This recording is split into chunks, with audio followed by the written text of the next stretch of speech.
It's a pleasure to introduce our next speaker. Let me just say that after he speaks, we're going to have brief 5-minute commentaries by 2 individuals, and then we'll hold the questions.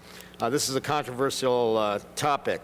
So our next speaker is Daryl Bem, PhD, who is an emeritus professor of psychology at Cornell, also a visiting professor at Harvard and Stanford and Carnegie Mellon. Daryl has spoken at the Tucson conference before, and it's a great pleasure to have him speak on experimental evidence for the anomalous anticipation of future events. Please welcome Daryl Bem.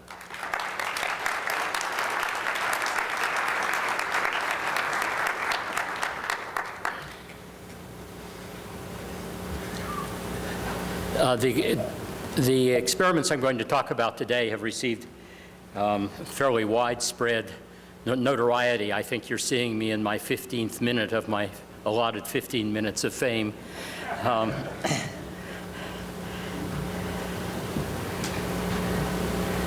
Okay.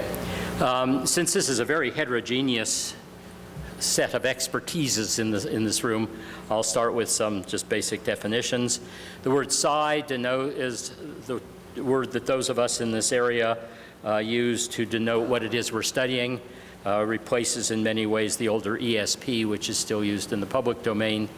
ESP sort of, the letters ESP tend to try to convey a mechanism, whereas the word psi is considered to be neutral. It's just the Greek letter psi. And we define it as anomalous processes of information or energy transfer that are currently unexplained by known physical or biological mechanisms, which is what we mean by anomalous. And even that, with the word transfer in it, implies certain things that may not be true when we actually try to find a mechanism, that there may not be transfer in the usual sense. The varieties of psi that have been studied over the years and usually considered part of it are, first of all, telepathy, transfer of thought from one person to another, clairvoyance, the perception of an object or event that's not presented to the known senses. These days, certainly on Google, it's called remote viewing. That is, you'll get many millions of hits if you enter remote viewing into a Google search. The third is psychokinesis, or the mental influence on physical or biological processes. And the fourth is precognition or premonition. The word premonition means warning, which is cognitive or affective anticipation of future events. In prior presentations of this, I've used the words retroactive influence or retroactive causality, and that too suggests a commitment to a mechanism. And given that physicists are now debating whether we even need the notion of causality in our descriptions, so I've changed it to just the anticipation of future events, trying to be just more descriptive.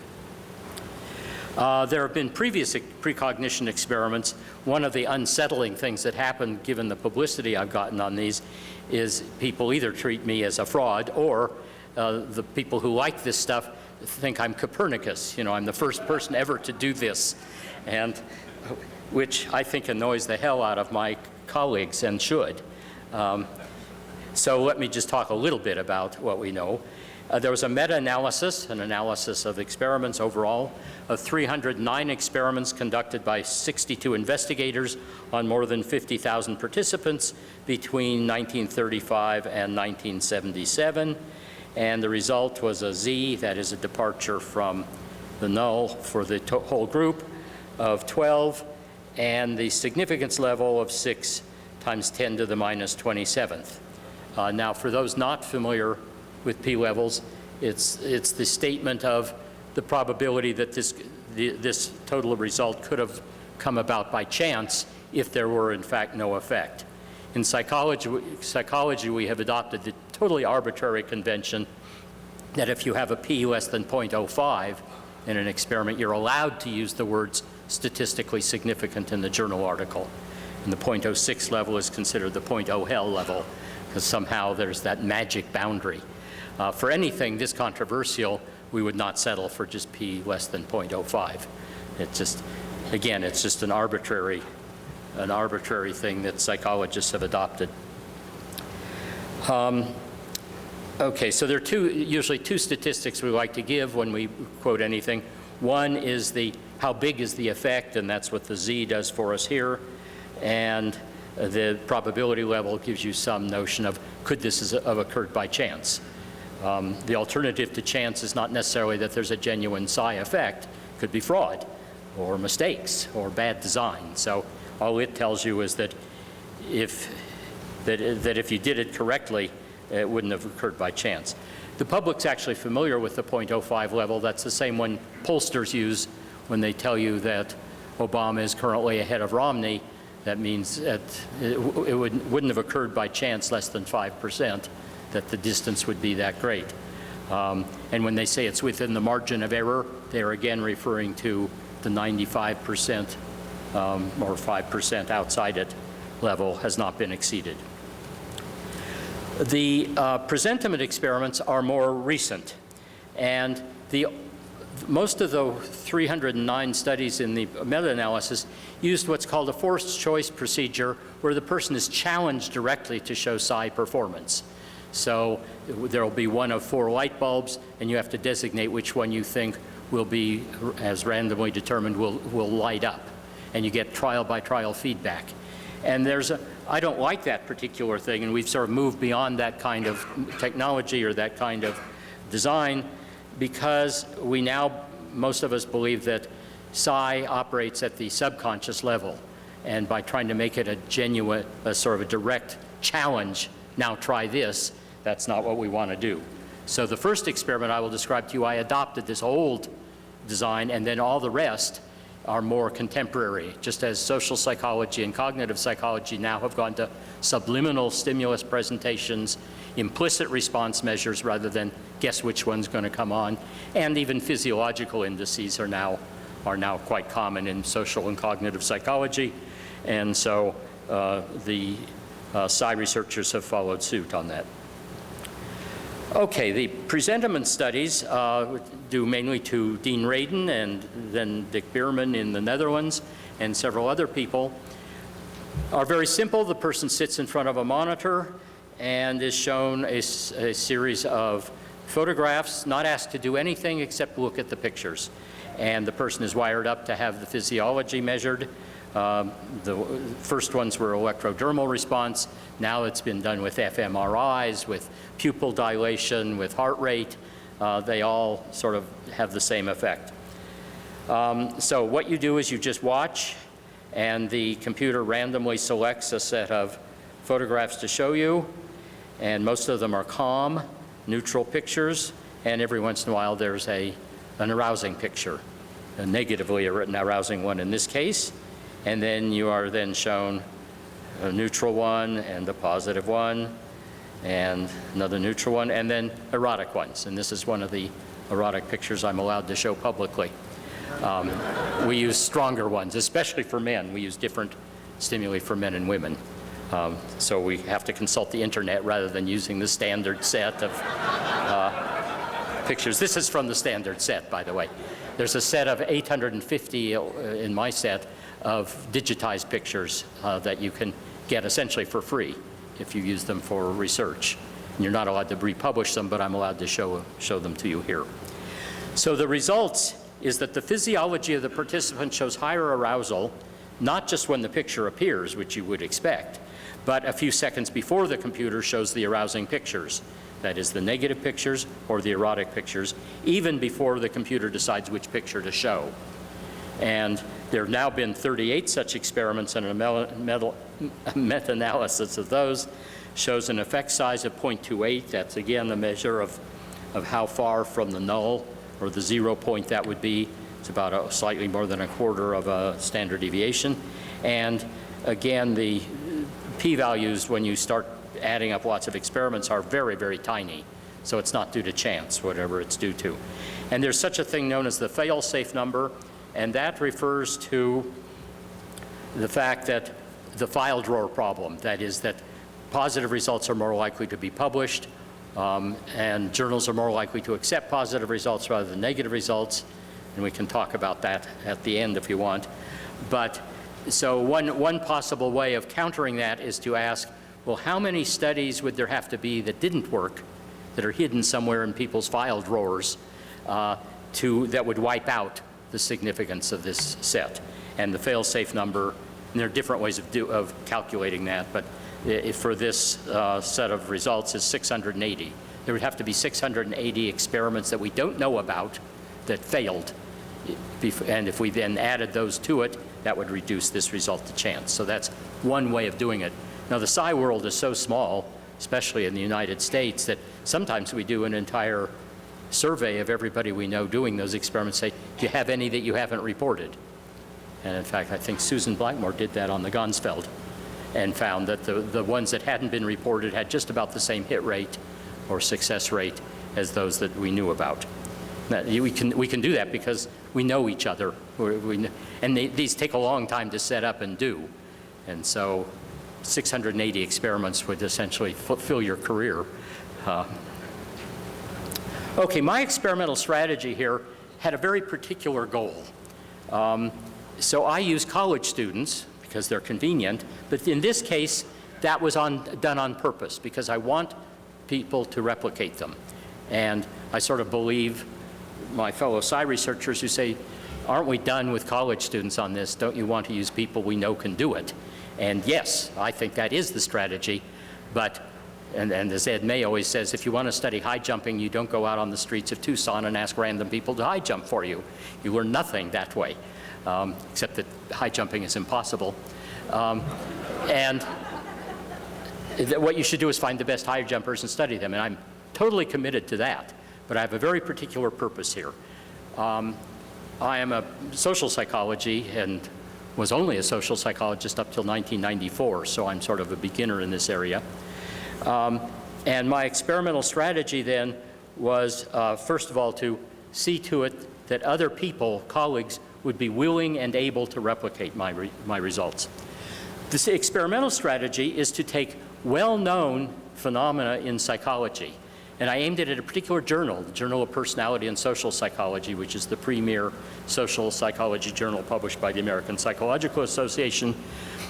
I know what they want. I've been an associate editor on that, so I sort of knew what they'd be looking for. So what I did was I said, okay, what are the most acceptable and exciting and believable and everybody's convinced they exist kinds of effects in social psychology? And what I'm going to do is time reverse them. And so I will take a well-established psychological effect, and what I will do is the individual's responses will be assessed before the allegedly causal events occur. So they all have that property. My tactical goal then was to encourage replications, and so that was to make them as simple as possible, as familiar, using techniques that are very familiar to them, to make the statistics truly trivial, that is, very familiar to people, no more complex than a t-test. Or if you want to be a Bayesian, we can do a Bayesian analysis of that too. And I wanted them to be easily replicable. So anyone who wants to replicate one of my experiments simply has to send me an email. I will tell you where the hidden folder is on my website, and there you will find instruction manual for every one of the experiments, the script for the experimenter, what the chair and the lighting should look like, what the computer should look like. And you also get the source code if you want to check to make sure my compiled program doesn't cheat. You can look at the source code, and my data are all there too. So you can just download any of those and do all of those. And that's in part to encourage exact replications, that is, not conceptual replications. My paper itself is a combination of exact replications that I did, plus they're all conceptually related to trying to show this one effect. Okay. We're going to look at 5 effects. There were 9 experiments. That's because about half of them are replications, exact replications of the other ones. So there's the precognitive detection of erotic stimuli, the precognitive avoidance of negative stimuli, retroactive priming, and I will tell you about these, retroactive habituation, and retroactive facilitation of recall. And what I will do in each case is describe what we would do if we were just doing the straightforward forward version, and then show you how we change it to time reverse it. So here's the precognitive detection of erotic stimuli. And it takes the most basic law or finding in psychology since, all the way back to the 20s, and that is if you give a rat 2 levers to push, the rat will pick the one that has previously been rewarded, or reinforced, to use the technical term. And so what we want to do is see, will the rat, in this case college students, press the lever that will be rewarded in the future as opposed to in the past. So it takes the most basic law, known as the law of effect in psychology, and reverses it. I do, in this one, make it a challenge, a direct ESP challenge, so it's like the very old-fashioned ones. And what we do is we show 2 curtains. There are 36 trials altogether, and the person is told that behind one of the curtains is a picture, and behind the other one is a blank gray wall. And your job is to press one of 2 keys, the left key or right key on the keyboard, telling us which curtain is concealing the picture. Once they make their choice, they then see one of 3 things. They see a positive picture, they see a blank wall, or they see an erotic picture. Okay? Use the same one over and over again. We'll test you for habituation on it later. Okay. What we've told them is that it's a clairvoyance task. I mean, we don't use that word, but we tell them there's a picture behind the curtain. In fact, there is no picture behind the curtain yet. Only after they make their decision, the computer decides on which picture are we going to use, what type of picture is it going to be, and will it be on the left or the right. So that all takes place after they make their decision, and you can examine my source code to make sure that my program doesn't peek to see what they did. Okay? The results show that among all participants, they show a 53% success rate, where 50% is what you'd expect by chance because they're making a series of binary decisions between left and right. And high stimulus seekers, and I'll tell you who those are, actually hit 57%.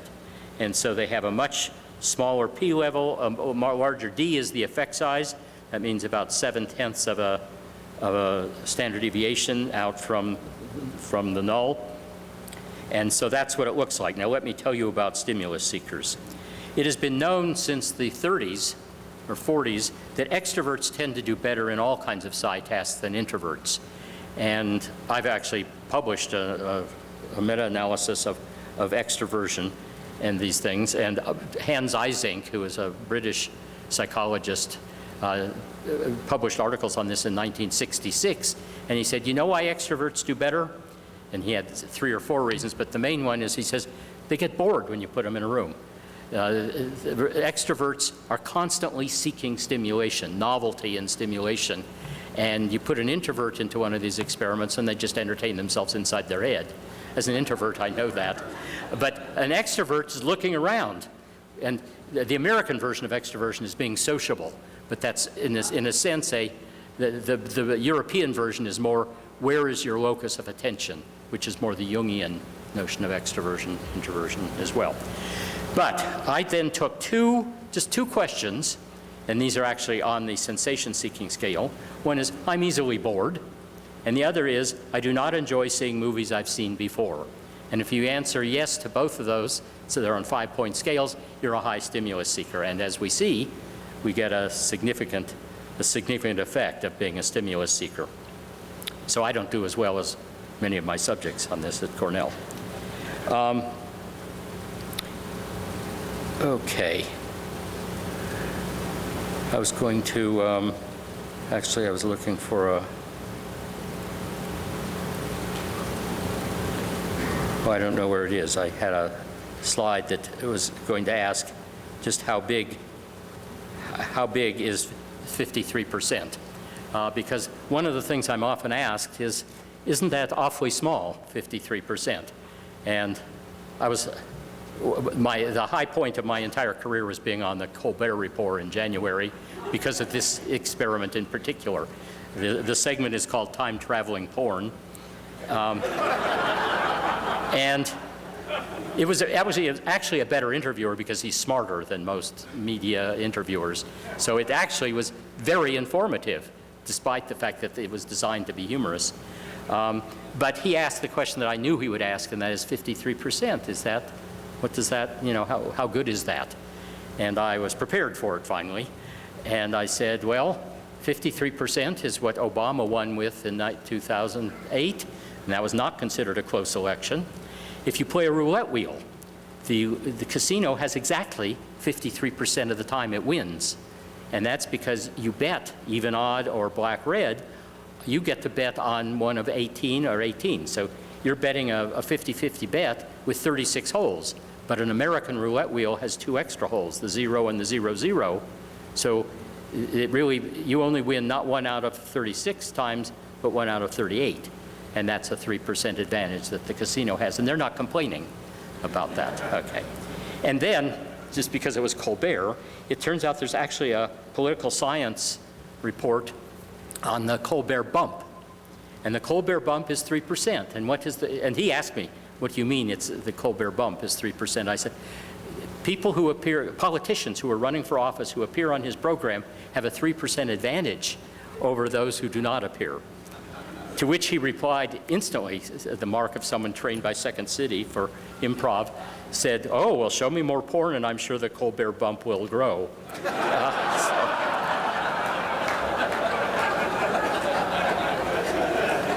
Now, the chair of my department a week later said, you should have come back with, I'm not going to touch that.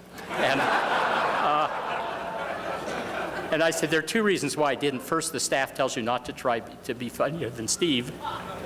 And the second thing is, it took you a week to come up with that reply. It took him 3 milliseconds to come up with his. So you don't mess with people trained at Second City. Okay. And the other thing I like to compare it to, and I didn't on his program, but everybody sort of believes that if you take a baby aspirin every day, that helps prevent heart attacks. And it turns out that effect is tiny, tiny, tiny. It's 0.8% between the placebo group and the aspirin group. Why is it so significant and believed? Because that study had 22,000 doctors in it. So when you have that many observations, a tiny effect will show up as very significant. Okay. So 53% is nothing to be ashamed of, is the point I'm making. Okay. Now, the next one is the precognitive avoidance of negative events. It's just the mirror image of it. And these follow up on the presentiment studies. That is, it was erotic pictures and negative pictures that show the effect. And I think that's just based on evolutionary reasoning, that to pass down your genes, you have to survive. And so you need to avoid the tiger down the path. And you need to make babies. And so you're attracted, we have sex for that. And erotic pictures imply sexual opportunity. So I think that's why they did that. This experiment was, particular experiment though, was inspired by the 1882 American short story by Frank Stockton known as The Lady or the Tiger. I noticed that many people don't know that, so let me just tell it to you. There's a kingdom in which they wanted a more fair evaluation of whether someone charged with a crime was guilty or innocent. And you can't trust juries or judges, so they put the person in the gladiator ring, and there are 2 gates there, and the person has to go and open one of the gates. And behind one of them is the most beautiful woman in the city, whom he then marries, and then, or there's a tiger that comes out and kills him. And so that's how the experiment is designed, not quite that dramatically. But in the story, by the way, he's accused of having an affair or being in love with the king's daughter, and that's a capital crime in that kingdom. And so he has to go through this ordeal, and the woman loves him dearly. It's not just an affair; she really loves him a lot. And she manages to find out which gate has the tiger behind it, which has the lady behind it. And so just before he makes the decision, he looks up at the royal box, and she smiles slightly and indicates to the right. And he goes over to the right, and of course, if it's the woman, he marries her. So, you know, she's out of luck. And so he goes over to that door and opens it, and that's where the story ends. Because it is a test of your view of what is human motivation like in this case. So anyway, it's a very popular, back in the 50s, it was a popular story. Okay, so what we do is we present not two gates, but on each trial we present a very neutral picture and its mirror image. So there's not much to choose from. And you're simply asked, which picture do you like better? And as soon as you pick one, what you see is this. 3 subliminal flashes. In other words, this is subliminal presentation, and what we do is we show it for 33 milliseconds, and then it immediately has a mask, which is what you saw, and what the mask does is wipe it off your retina. So you can't read it off your retina. If you don't have a mask, people are much better at recognizing them. Okay. And the other thing we do is sometimes flash them on the left or the right. Parafoveal stimulation is also not picked up as fast than if it's presented directly to the fovea. Now, what I was flashing at you is one of two things, depending on which one you picked. Either it's a positive picture or it's a negative picture. No erotic pictures here. And so the question is, can people avoid the negative picture, even though it's subliminal? And the answer is yes. Participants prefer the picture that avoids the negative image on 52% of the trials, significant at 0.009. And high stimulus seekers, once again, are better by a little bit more, 54%. Okay, so that pair of studies then is similar. This is different from the old-fashioned way because people are not presented with a psi task. They're presented with, which do you prefer? So my subjects happen to know they're in a ESP experiment, a psi experiment, because that's how we get them interested. And we do have to reassure them that this is not just a cover story for a social psychology experiment. They're very suspicious of anything like that. So we tell them that, and then but they don't need to be told. You could run these experiments with people who do not know that they're in a psi experiment. Retroactive priming. Priming is very, very popular with social psychologists these days. And of the people who accepted there were four reviewers of my paper and 2 editors, and almost all of them do priming experiments. They're sort of experts on priming experiments. So they had to be they made me do the statistics exactly the way they would do them. Okay. Let me show you. Okay. Retroactive priming. Okay. In priming, what you do is you show a person a picture and you ask them to judge as quickly as possible, is it a pleasant picture or an unpleasant picture? And so the dependent variable here is their reaction time, their response time. But just before the picture is flashed, and this is the usual effect, you flash a prime, which is a positive or negative word. So you can have a positive word followed by a positive picture, positive word followed by a negative picture, and the other two. So they're 2 congruent, what we call congruent cases, where the picture and the word, the prime, match, and 2 where they do not. So the prime is presented, then you present either a pleasant or unpleasant picture, and what we do is reverse that, and what we do is show the picture first, and then present the prime. So we're just time reversing it.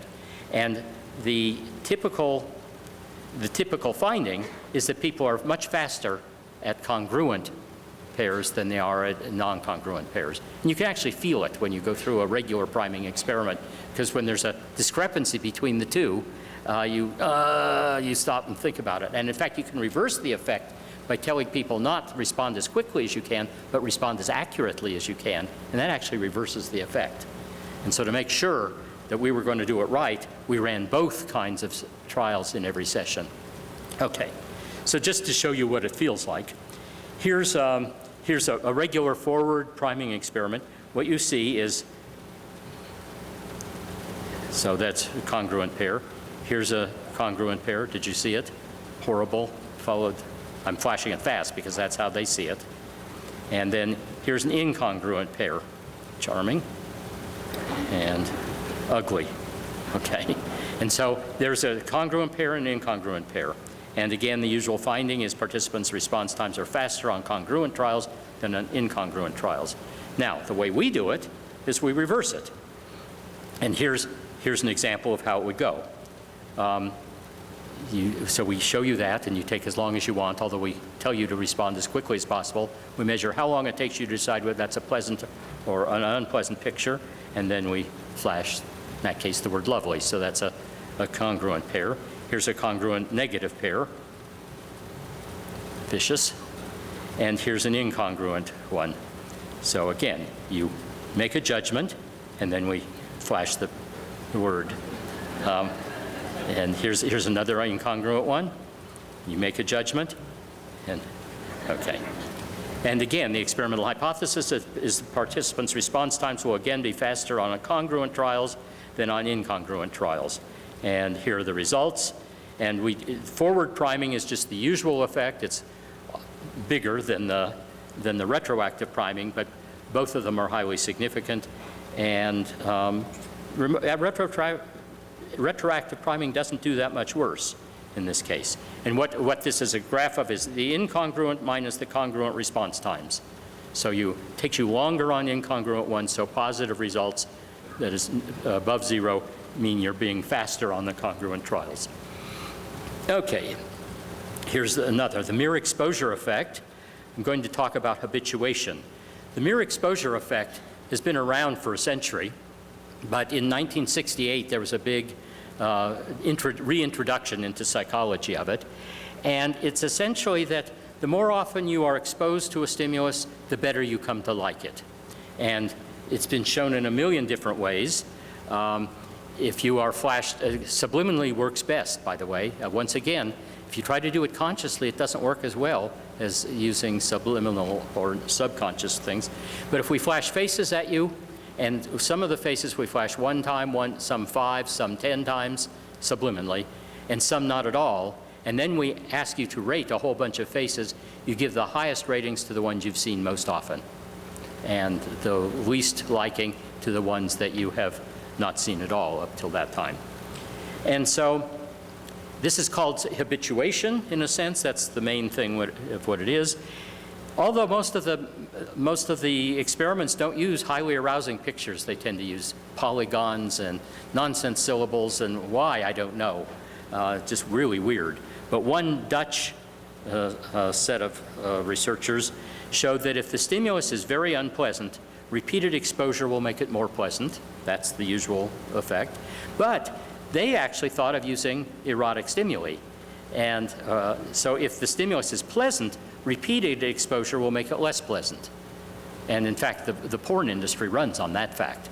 I mean, if you had your favorite porn picture, you wouldn't bother looking at any others, but you habituate to it, so you need more. Okay. Not speaking personally, but that's, okay. So here's what it would look like. And this would be done subliminally, but I'm not going to show it to you subliminally because I want you to see what you would be seeing subconsciously. So flash it 3 times. And then we ask, which of these 2 pictures do you like better? And the prediction is that on negative things, you will like the one you've seen more often, because what you have done is habituate to it. So it was very negative, your arousal is very high, and then the more often you see it, you get accustomed to it. And so you become more neutral toward it, in which case the green snake is more frightening to you, is the idea. Here's the erotic one. And then we ask you, which one do you like? And the prediction here is that you will prefer the one that you have not seen, the novel one. Okay, is that clear? Okay, now we do it backwards. This is how we do it. We show you 2 snakes and ask you, which one do you like? You pick one. The computer then randomly selects one of the 2 and shows it to you 3 times. And on the, or we then show you these 2 pictures and ask, which one do you prefer? And then we flash it 3 times. And as I say, we discovered very early on that men and women are very different on even the negative pictures. Men are much less aroused to negative pictures, and we even have some fMRI studies using all these pictures too. Men rate all of the negative pictures as less negative and less arousing than do women. So we went to again, to the internet for police pictures of dead bodies and things.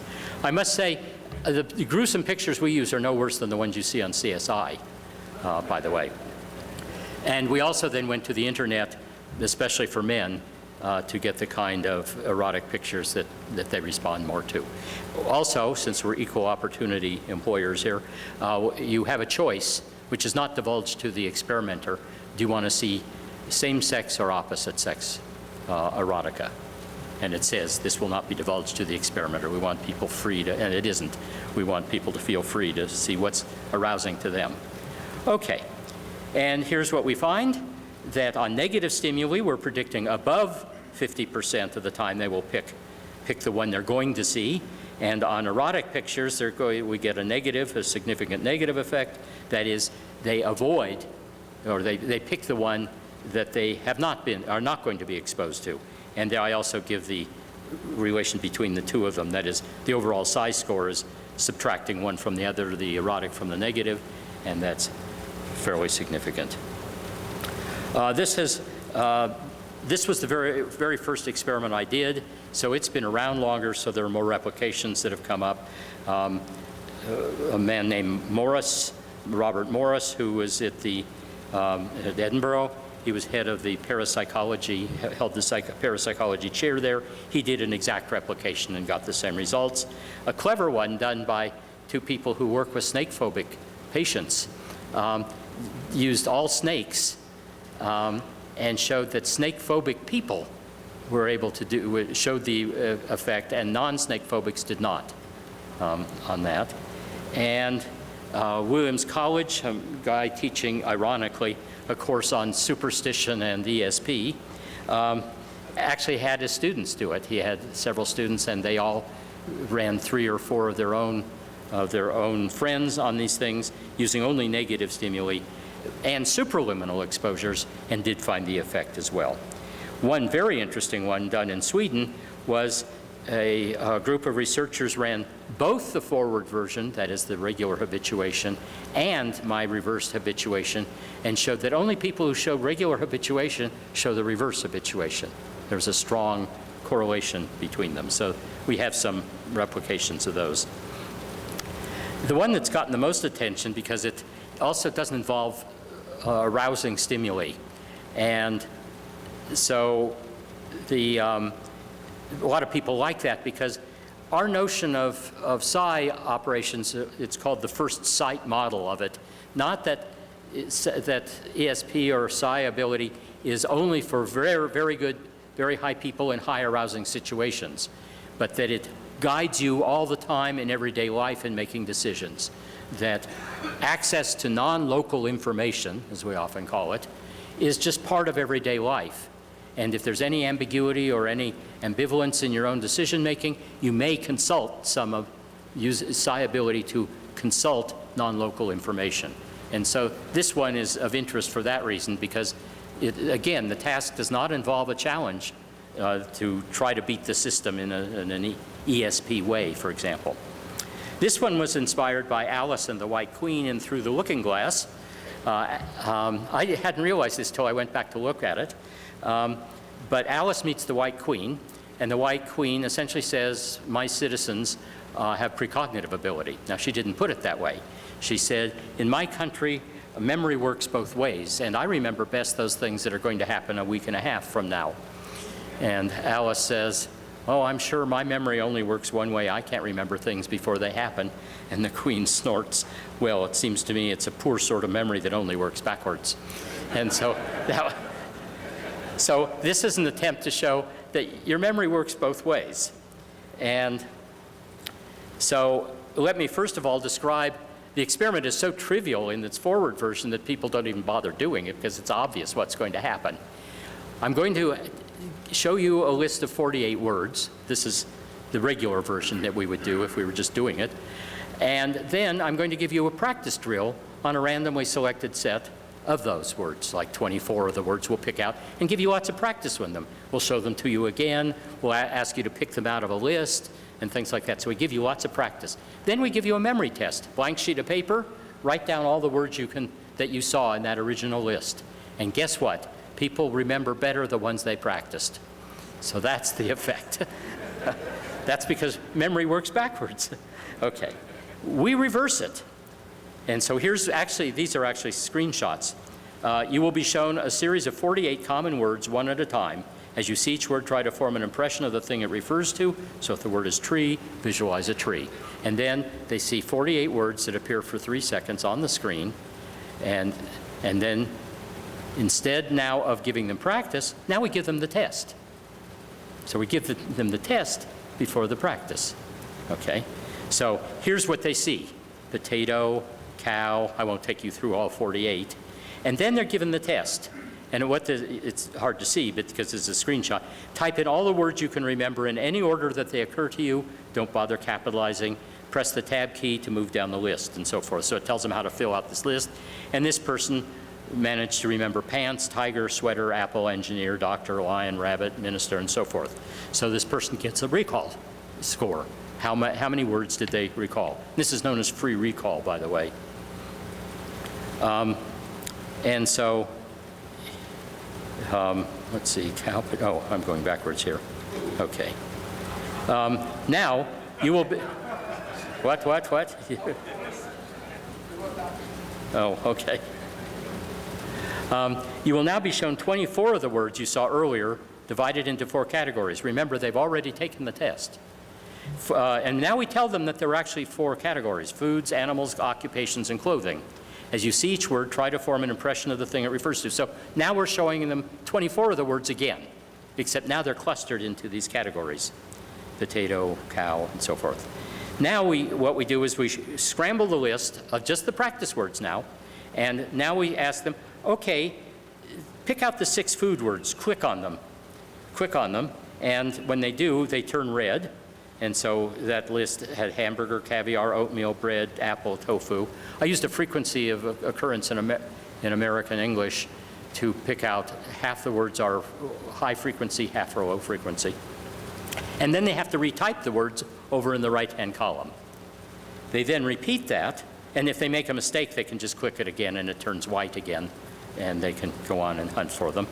People tend to get them right the first time. Now, click on and retype the 6 animal words, which they do. And now the 6 occupations, and this screenshot has not been filled out yet. The person's in the process of doing it. Teacher, nun, bricklayer. We removed prostitute because everyone remembered it. And rabbi. So, and then they also do it for 6 articles of clothing. So in all, the practice consisted of, they saw 24 words of the original list, one at a time. They've now scanned the list, scrambled 4 times. They've clicked on the words of each category, and they've retyped those words. So that's lots of drill. Okay. And then they get feedback. You recalled 64% of the target words, 41% of the control words. The experimenter will explain the meaning of this result to you. And here's what we found. If you look at just all participants, they remember 2% more of the words to be practiced than the words that were not to be practiced. And our high stimulus seekers did extremely well. They did 6%, which is, again, a fairly large difference here. It was replicated by a man named Tresoldi, who's a parapsychologist in Italy, and he used Italian words. I said, yes, but the instructions are in English. On the screen, what did you do? Well, we had our experimenter stand behind them and translate them into Italian. So but you got a positive result. And a developmental psychologist named Sabatsky in the United Kingdom. I don't know that he's ever going to publish it because I think it might hurt his career. But he also managed to, he also did it and found positive results. Okay. So here are the experiments. Precognitive detection of erotic stimuli, precognitive avoidance of negative stimuli, retroactive priming, retroactive habituation, retroactive facilitation of recall. And across all of the 9 experiments, when you sort of do a meta-analysis, we get a Z of 6.66. That's almost comparable to what physics requires for a new particle. But I don't want to make any strong statements about that. My physics degree was a bachelor's degree, and I think that was the only point at which I could have told you things like that. And the significance is on these 9 experiments is 10 to the minus 11th. So whatever's going on, it's not chance. And the effect size is 0.22. That is, on average, they are 0.22 away from the null. High stimulus seekers are double that, 0.44. Now, here's something I usually don't discuss, but it's important because in trying to find a mechanism or to ask the question, is any of this compatible with quantum theory, either unmodified or modified in some particular way, the notion of what is randomness often comes up. And for most psychologists, they're familiar with random number tables, although now we use the computer, and every programming language you have usually has a random function. And that's known as a pseudo-random number generator. What it does is the first time it's used, it finds a seed number by looking at the clock on the computer. That is, how long has the computer been on in milliseconds? And so it starts with that number, and then it applies an algorithm, a formula, to generate the subsequent number. Then it operates on that, and then that produces a subsequent number. And this sequence of numbers has to be shown to be random mathematically, which means there aren't more ones than zeros. There are no intercorrelations, autocorrelations among them and all of that. So it's random in the sense of that it should, if it's a good random number generator, generate random numbers in the sense of looking random to a set of mathematical tests. In fact, it's called the die-hard battery of tests for randomness. But it's fully determined. And a true random number generator is based on a quantum process. It used to be radioactivity. Now most of them operate on diode noise. So it doesn't know what the subsequent numbers are. And that has consequences for how you interpret my claim that I'm finding precognition. So there's the possibility that it is precognition, a reversal of the causal arrow, which is my claim. But it could be real-time clairvoyance. If you use a pseudo-random number generator, the computer knows not only the next number, but all of the future numbers, because it's completely deterministic. And so I might be reading the mind of the computer. That is, the information is available to me in real time. And so that suggests you ought to use a true random number generator for doing any of these experiments. The problem with that is we have lots of data that shows that people are able to influence, with psychokinesis, influence the output of a random number generator, a true one. But notice a pseudo-random number generator is immune to that. And in fact, you can even check the sequence of numbers in your experiment to show that the algorithm was never violated, no matter how hard you tried with PK. So what do? Use both. And that's what I did. That is, I've got some results with a true one, some with a pseudo one. And I've argued, since I get the same results using both, then it must be, the most parsimonious explanation is we're using precognition. The problem with that is there's an alternative, and that is that we'll use whatever we can. And so if you're using, so maybe we're using both PK and clairvoyance and never using precognition. And I don't know how to get out of that one. So there is that ambiguity at the moment. Psychologists know none of this, by the way. They just use whatever the program says when you call the random function, because that's sufficient for sequencing stimuli or deciding whether this subject is in the control group or not. And so they're always, oh, I never knew all that, which I like. I like giving aha experiences to my colleagues.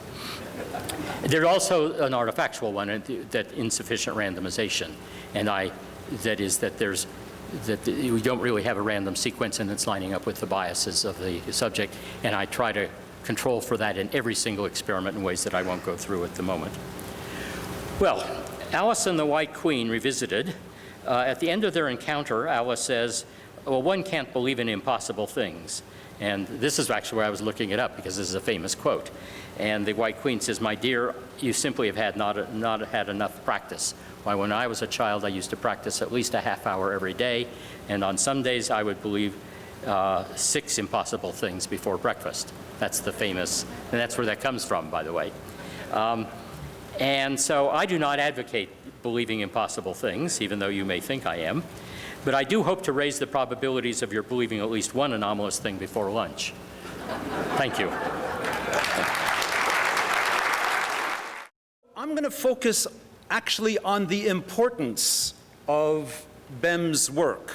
And because of its, in my mind, super importance, it deserves unprecedented effort to get the world convinced one way or the other. So that's what I'm going to focus on, and that's point number one, saving the future. I'm going to argue that actually the war of the world views that we heard about on Tuesday are implicated in this topic. Second, I'm going to focus on the need for massive replications and funding initiatives for supporting this type of research. Then there's the issues that we can talk about afterwards, which is statistical issues, and finally, the quantum basis. I've been having a bunch of nonstop discussions with Henry Stapp on this topic.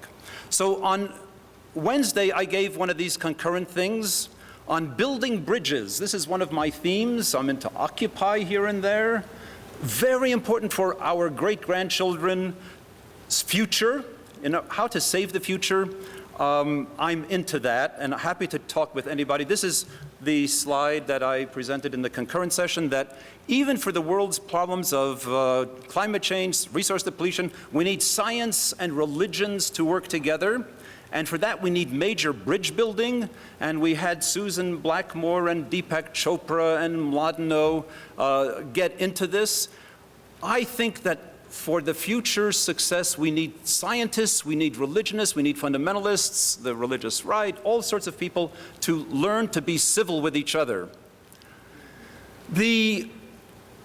So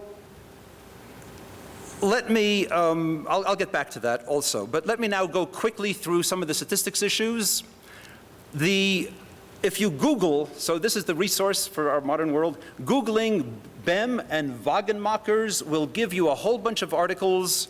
The BEM one you've heard, Wagenmakers points out the importance of this topic. Their title was Why Psychologists Must Change the Way They Analyze Their Data, the case of Psi. BEM, Utz, and Johnson came back, must psychologists change the way? And they respond. Then, of course, BEM and the group from UC Irvine, yes, psychologists must change the way. And it goes back and forth. So these articles include standard issues, but I'm going to just focus on what was new to me. It's kind of a Bayesian thing. So the thing in red, which is what we want to calculate. So the thing in red is kind of commonly done. It's read in words, given the data, you can read it there. Given the data, what is the probability that the null hypothesis can be rejected? The null hypothesis in this case is standard science as we know it, standard quantum mechanics, no backwards, no seeing into the future, no being able to predict the stock market or the horse race. It's just standard science is the default. And we have heard that this can be rejected. I think it was a 10 to the minus 17 or something like that. Okay. Well, so that's kind of standard. The new thing that came out in the Wagenmaker stuff, which I hadn't realized, was to take the ratio of two hypotheses. So one is the ratio of the null, one is the ratio of standard science, and then another hypothesis is that there's psi. And you take the ratio of those two hypotheses, and you get that over there, and I'm happy to talk to people afterwards about this. I don't have the pointer. The very left-hand side, and I don't, yeah, this doesn't curse. Anyway, the very left-hand side is the ratio of the two hypotheses, and then in the middle you have two ratios of the prior. What's the probability, before you do the experiment, what's the prior knowledge of this hypothesis or that hypothesis? And that's called the priors. And the next term is what a lot of the Wagenmakers of all that discussion was about. It's called the Bayes factor. And that is what is the contention for being the future of how psychology teaches statistics. And having taught that for about 3 weeks last year, I was teaching statistics, and it's too complicated. So I don't think actually it's going to be changed in that direction. The important thing and I'm not going to spend much time on this here. You can Google Bem and Weissman, PLOS, the Public Library of Science, about 3 weeks ago. You'll get high controversy, you'll get issues of replication, but what I'm going to argue is that none of those replications are anywhere near enough. What we need is $5 million worth of money to fund psi research and do massive replications. Extraordinary data requires not extraordinary statistics, it requires an extraordinary effort to get more data. The quantum mechanics issues, I'm happy to talk to people about it afterwards. I think Daryl did a super job of reviewing it, that there's clairvoyance, there's psychokinesis, there's various things that can replace. This is what Henry Stapp and I have been chatting about the last few days. That can replace the looking into the future. And so just in summary again, the stakes are high. We are talking about the wonderful dialogue that Susan had with Chopra a few days ago. We need to get Susan, who has had experiences with paranormal stuff, psi, and finding out that not all of your trusted research people who are doing the experiments are trustworthy. So we need very careful implementation of these things, of these experiments. We need to have skeptics and psi researchers talk together on the methodology, figure out how to do the statistics, and then we can possibly all come together on the same page. So that's the conclusion. For those who are interested in this kind of topic, there's going to be a conference in Lake George in New York area called Saving the Future. It's sponsored by the organization Institute on Religion in an Age of Science. You'll see that in the lower left-hand corner. And if you just Google iras.org, you'll find out that there's a lot of people from religion, from science, who are trying to build bridges of the sort that we're talking about to save the future. Thank you. Thank you, Stan. Our next speaker is Daniel Sheehan. He's a physicist at University of San Diego. He has written and edited books on retrocausation. Daniel. Thank you.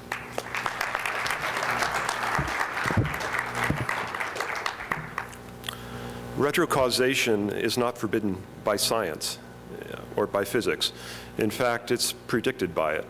There's a general adage in physics that says that which is not forbidden is allowed, and that which is allowed will eventually occur. And if one looks at all the fundamental equations of physics, they're time symmetric, which means that they admit both forward solutions and reverse solutions. And although we, in our own experience, see primarily forward solutions, the negative solutions are allowed. Now, to give an example, if you take Newton's laws, if you were to do something like simply drop an apple, if you drop an apple and watch it fall, and then look at it when it's halfway down, you could look at it at the moment up here and say this is the past, and when it reaches the bottom, that's the future. And let's call the middle part the present. You could say that the apple is here right now in the present because in the past it was up here. And this is what we would call causality. But Newton's laws also admit the opposite, which would be basically the reason why it's here is not because necessarily it was up here in the past, but because it will be down here in the future. And if you look at Newton's equation, force equals ma, which you can write as mass times the second derivative of position versus time, if you put in either positive time or negative time, you get the same equation. And if you were to solve that equation, you could either solve it forward in time to get the present, or you could solve it backward in time and get the present as well. And both of those solutions are allowed. In fact, all the fundamental equations are that way. Now, in our own experience, we have what is called an arrow of time, and there are roughly about 5 or 6 standard arrows that are recognized by physics. One has an arrow of time, a preferential forward direction, which is dictated by decays of rare subatomic particles like kaons. One has the cosmic expansion of the universe. The universe is expanding and not contracting, so there's an overall direction given cosmically. Local radiation sources have waves emanating away from them rather than collecting them. That would be another arrow.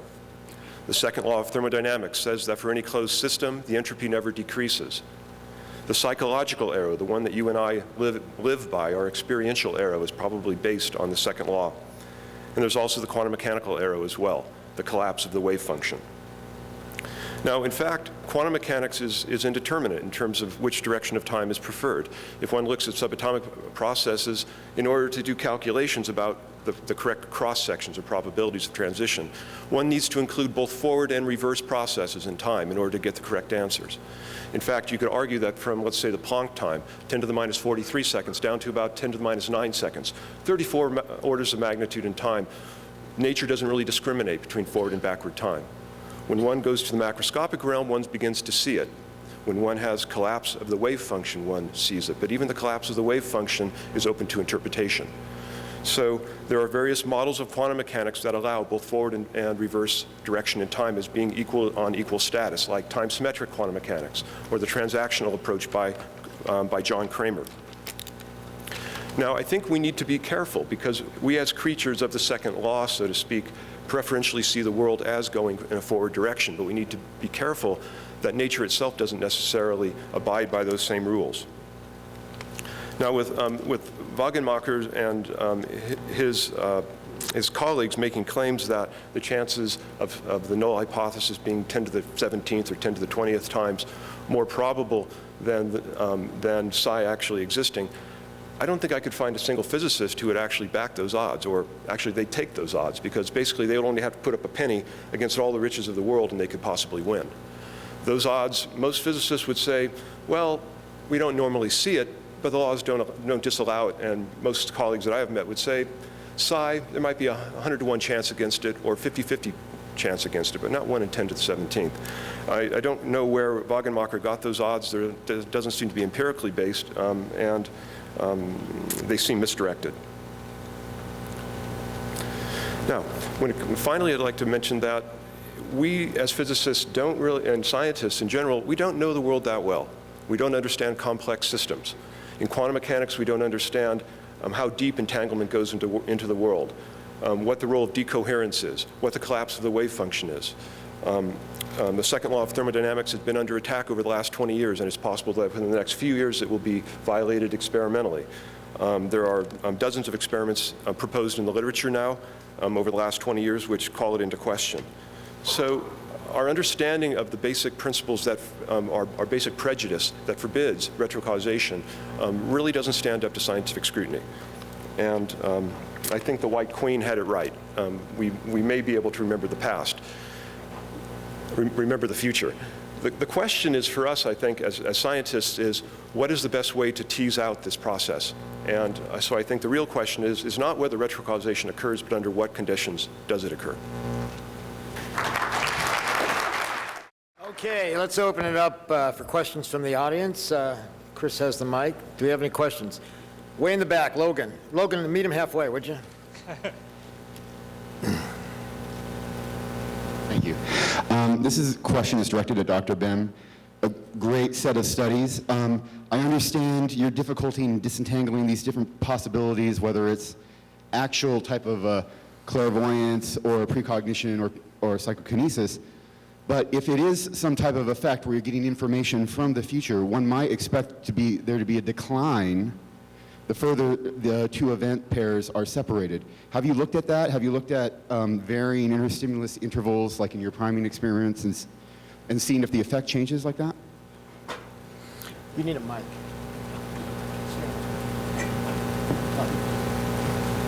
Not in my own experiments. That is, we're talking about just a few seconds. Now, the memory experiment, you have that intervening practice thing, but I have not. But if you look at the data on remote viewing, the data on remote viewing into when the target is going to be picked in the future is just as successful, if not more so, than when they do it in real time. And so it doesn't look as if it makes a difference to the people who are really talented at this. We know that in regular psychology, the habituation effects, for example, do depend critically on having a long enough time. And mine are actually much shorter. You have to have at least 10 seconds before the exposure and the assessment of liking. But I have not. But if we've looked, when we look at other phenomena, like Does telepathy fall off with distance according to an inverse square law? The answer is no. So I don't think that's likely to show a difference. No, Susan, up here.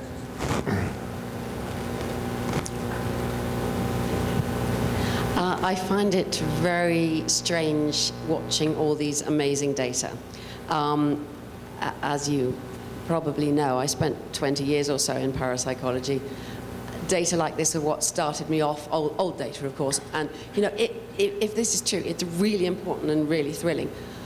My experience over all those years was again and again and again trying to repeat things and never succeeding. Finding, as you mentioned, a colleague of mine I found to be cheating, and even more depressingly, those data based on those experiments that were utterly flawed then appeared in the meta-analysis. And I gave up parapsychology a long time ago. I'm not going back to it, and I hope you don't mind me just commenting. I'm not going back to it, and I just wished you well, and, you know, with these arguments, because if it's true, it's absolutely fantastic, and if it's not, I don't want to be the one who has to go and do all the digging.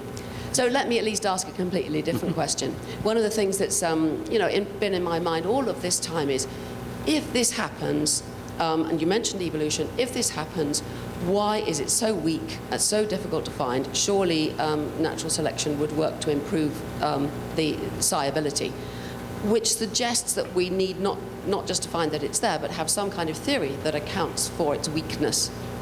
Do you have any theory about it that would explain them?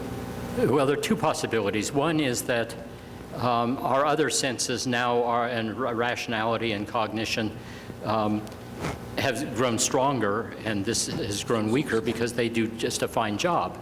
But there are other senses. My dog is much better at smelling than I am, and why, you know, I just haven't needed that. I have other things going on.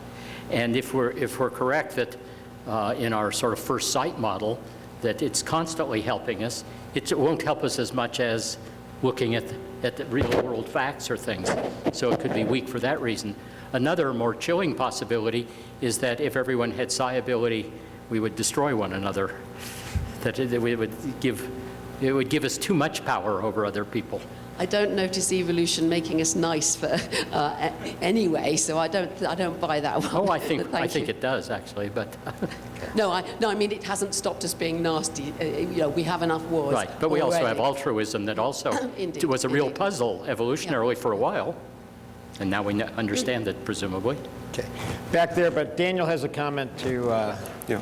Susan, I think you've touched on probably what is essential here. It's not that necessarily why retrocausation can't occur, but why don't we see more of it? And I do think it's probably coupled to the second law, in the sense that the world goes from low entropy to high entropy states, and it's difficult to reverse the process. In other words, when you stir a cup of stir cream into a coffee, you can't unstir it and get the coffee back out easily. But that's not to say that there aren't conditions under which you could have this happen if you set up the situation really well, or if you have a really complex creature like ourselves as a free energy gobbler that is intimately connected and entangled with larger parts of the environment such that it can harvest information out as necessary. So I think there are definite forces working against us, but at the same time there are, because we are highly entropic devices ourselves, we may be able to exploit this. You may want to look at some work by Garrett Medell, who's made some proposals along these lines. This gentleman here. I've had an ongoing dialogue with a friend of mine for the last 40 years. He's a eminent epidemiologist, expert in Bayesian analysis, and he's been telling me for decades that we should be in parapsychology, as well as psychology in general, using Bayesian statistics rather than p-values. My comments back to him have always been, well, there seems to be a problem with the issue of priors and the selection of what the relevant priors are. Do you see that as a particular problem in parapsychology per se? No, it's, in fact, our response to psychologists need to change the way they do their data was a sort of a tutorial to psychologists of what you must declare in a Bayesian analysis. And we think, my two co-authors are both statisticians, Bayesian statisticians, in fact, at Irvine. We don't think that psychologists need to do so because you can get to the same result pretty much by just using the kinds of statistics we do. But Bayesian statistics are far more flexible and allow you to do many more things. And the kind of statistics we do are called frequentist statistics, and are in some ways a special case of the large kind of things that Bayesian statistics allow you to do. But we sort of, as we said in our response to Wagenmacher, that it's like, should people who lecture in college using the blackboard and chalk have to give it up for PowerPoint? And the answer is no. If you're comfortable with what you do, you can accomplish the same thing. And our quantitative response to Wagenmacher's was to point out that if you make a more reasonable a priori choice of the distribution you're looking at, you get the same results I got. I deliberately did not use Bayesian statistics because Bayesian statistics are not represented in our package of statistical programs. They are not taught. My generation has never heard of them. I assume the next generation will be as good with Bayesian statistics as we are with frequentist statistics. Then I will use Bayesian statistics. But because you have such low a priori expectations that psi exists, anything strange makes you less persuaded by my data rather than more persuaded. Anything that looks complicated, I could be hiding something in the weeds of it. And as we ended our paper, medieval maps used to mark unexplored territory with the warning, "Here be dragons." And I think until we have a new generation of students who really know the ins and outs of Bayesian statistics, they're dangerous because you can make mistakes the way Wagenmacher's does it. Let me just say one thing. All psychologists really know about Bayesian statistics that they pick up is that you have to specify your prior belief. And as then pointed out, Wagenmacher's is extraordinarily, it's as close to zero as you can get.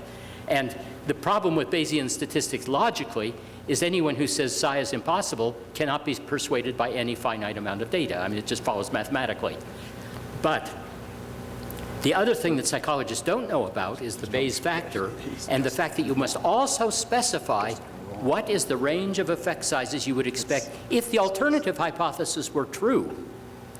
And they picked an alternative hypothesis that is just extraordinary, where you'd have to have psi effects that are larger than 0.8, which would smack you in the face. If our results were that, there wouldn't be a controversy if we had data that looked like that. And so by picking one like that, the null hypothesis is more favored by any Bayesian statistics once you define the distribution. We showed if you use a distribution that's more reasonable, and based on what we know about effect sizes in psychology, you get the same results that I got. Okay, Stan has a rejoinder. There's something that I didn't emphasize anywhere near enough, and that is unambiguously, if you would talk to any physicist who knows how to calculate Feynman diagrams, every single Feynman diagram, this is also true for string theory, is a major breakthrough, is that causality cannot be violated. And so one of the unambiguous things about all of the whole edifice of science is that you cannot have retrocausal effects. And so that is just, your comment is just wrong. Well, actually, we can meet afterwards, yes, because I think this one, I'm on unbelievably solid ground, and that's where it's not. If you go back to Libet, we have backward time effects for 30 years. I have written, Let's go over there. more things on this Libet gentleman than over you here with have. the microphone. Yes, a week or so ago, I saw several references on the web to 3 experiments in the UK that failed to replicate your Yes. number 9, and I was wondering if you have comments about various failures to replicate. Yes. Where to begin? Weissman, Ritchie, and French, all very well-known skeptics, by the way, especially Weissman, have done, I think, a good job of doing an exact replication. I think it is an honest replication attempt, and it failed. And you can't dismiss it on grounds that they didn't have enough power to detect the effect if it were there. Now, they call it 3 experiments. Collectively, they ran the same number of subjects I did. But even so, it's a genuine failure to replicate. The problem is it takes a long time to accumulate enough replications to decide. What they didn't tell you is Weissman set up a pre-registration thing where he invited everyone who wanted to replicate my studies to sign up, explain what you're going to do, and then provide the data. And he set a deadline of December 1st, 9 months after my article appeared. I don't know of any psychologist who has his own or her own interests who has the time in that period of time to set up, run, and do it, unless you have a real cause to do so, which Weissman did.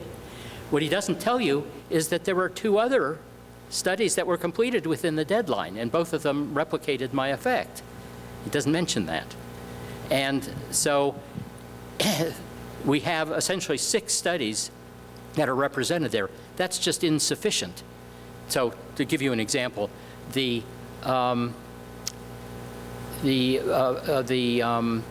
mirror exposure effect, which I described to you, which was sort of made known in 1968, had a meta-analysis conducted on it 20 years later when there were 209 experiments. Well, 15% of those experiments actually showed reverse effect, and a huge number of them were not significant in that meta-analysis. Everyone believes it's there because you found it, but it took 20 years to figure out that it doesn't work if the exposures are too frequent. It doesn't work if you use other than subliminal. It doesn't work if you have simple and complex stimuli in the same session. It doesn't work if the subjects are bored. How did we know all that? We know all that because time passed. And so I don't, and when I commented, I'm the first comment to the PLOS One report of them. My comment was it's just premature to conclude anything. And there's a logical problem too. There's an asymmetry between positive results and negative results. If you get everything right, in other words, if you operationalize it correctly, you run the experiment the right way, you do the statistics right, and get a positive result, unless the positive result is due to an error in the way you set it up, so you get an artifactual response, that means everything worked. If you get a negative result, that means someplace in the chain did not work, but you don't know where. And so negative results are, just logically speaking, less informative by themselves than a positive result. The other thing is, I think, and their reply, by the way, is, well, we did exact replications. Why? Because they used my software. They used my experiment, and that's why it's an honest experiment. But the one thing you can't control that we know has an effect is the nature of the experimenter, and what the experimenter's attitudes are, and what the experimenter's expectations are. So Weissman himself participated in an experiment with Marilyn Schlitz, who is a good experimenter and gets lots of positive results. They did the same experiment, a psi experiment on remote staring, in his lab in the UK. They randomly assigned subjects to each of them, and they ran exactly with the same procedure and everything. And Marilyn Schlitz, they did this 3 times. Marilyn Schlitz got positive results, significant results twice, and Weissman never does. And so, and this may seem like a real backdoor to allow me to deny all negative replications. I'm not saying that can't be verified by other people, but we need to take the experimenters' attitudes and expectations. And this was known in the 1960s. Robert Rosenthal ran more than 30 experiments, more than 3,000 experimenters, and showed that if you give experimenters the expectation that their human subjects will do better on a particular task, they will, even though they were restricted to just reading off a card what the instructions were. And if you run rats, and you tell the experimenter that this is a special breed of rat that's been raised to run maze rats, those rats do in fact run faster. And so we know this is true in psi. We have what's called the sheep-goat effect, where people who believe in psi tend to do better in the experiments than the goats, who are the non-believers. But more interestingly, we have a sheep-goat effect among experimenters, in that experimenters who believe it don't do as well. And then there are just people who don't get positive results. And so they should be the PA, but not the experimenter, possibly. Except the Rosenthal experiments show that if the PA has expectations, it gets passed down to his RAs. Long-winded, but... So this connects very much to what you were just saying. I mean, this is all very impressive. But I think the first reaction of many skeptical people in the mainstream to hearing this sort of thing is to suspect either experimental sloppiness or experimental fraud. Yes. Now, you seem like a good guy. Don't particularly want to believe this about you, but just say I'm a skeptical person who's Sure. who's inclined to think, hey, maybe there's experimental fraud going on here. Is there anything you can say here and now that or somebody can point me to that can convince me that this is not the case, or do we just need to wait for a long series of replications by unimpeachable people? Well, replication is always the gold standard against fraud, against anything.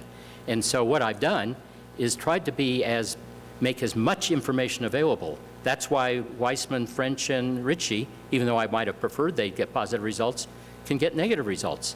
So I put myself out there. My data is available, my source code is available, and in fact, one of the successful replications didn't want to trust my compiled code. So they asked for the source code, I gave it to them, they went through it line by line, recompiled it, and ran it with their recompiled one, and they got positive results. So the charge of fraud can be made, but I did put myself out there. And I'm geriatric enough that I'm not worried about my reputation anymore. So it sounds like the answer is there's nothing you can say right now No. to point to which could totally convincingly rebut that, but so we have to basically wait for replications by people who are not subject to that suspicion. And as I say to people who think I'm Copernicus, that if all I had were my 9 experiments, I wouldn't be convinced. But that's all they know because they saw it on Colbert. Thanks. Another question, Ben. About 2 years ago, a mainstream neuroscientist presented data where the neuron fired the fourth picture appeared. And he said, oh yeah, we see that, we can't explain it. And I asked him later why he didn't publish it. He said because his boss said it would hurt his career. So I think the opposite is true, that a lot of these results are being suppressed. Over here? Yes. And in fact, skeptics have their own file drawer. They suppress positive results that they get. And there's also been a bitter fight between Sheldrake and Weissman over the fact that Weissman successfully replicated his experiment with do doggies know when their owners are returning, and the data, Weissman's data look exactly like Sheldrake's data, and then Weissman made the decision to discard all trials where the dog ever went to the window during the entire period. And so he excluded most of his data and claims he has disproved Sheldrake. So the file drawer operates both ways. So for the retroactive priming example you gave, Yeah. the examples you gave showed the prime coming fairly quickly after the stimulus. And I'm just wondering, having had enough psych experiments run through my head, whether or not you waited long enough to give the prime. Could they have still been responding, for example? Could they have still been responding to the stimulus while you gave the prime I see. to speed it up? All I did was use all the parameters of the successful forward priming studies to set my timings. So I didn't experiment with timing to find out. I'd suggest to you that timing could be a big issue here. Oh, it would be a big issue, and if I got negative results, then I'd worry about timing issues. This lady up here.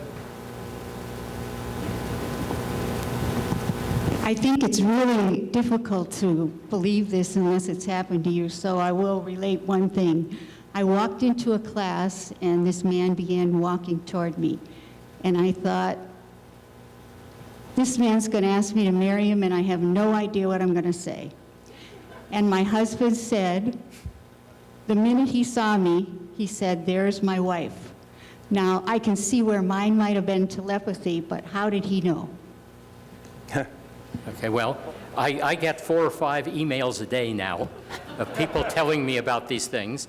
And before I got into this field, I'd say, as good social cognitive psychologists do, it's probably coincidence. Now I don't say that. Now I say it could be.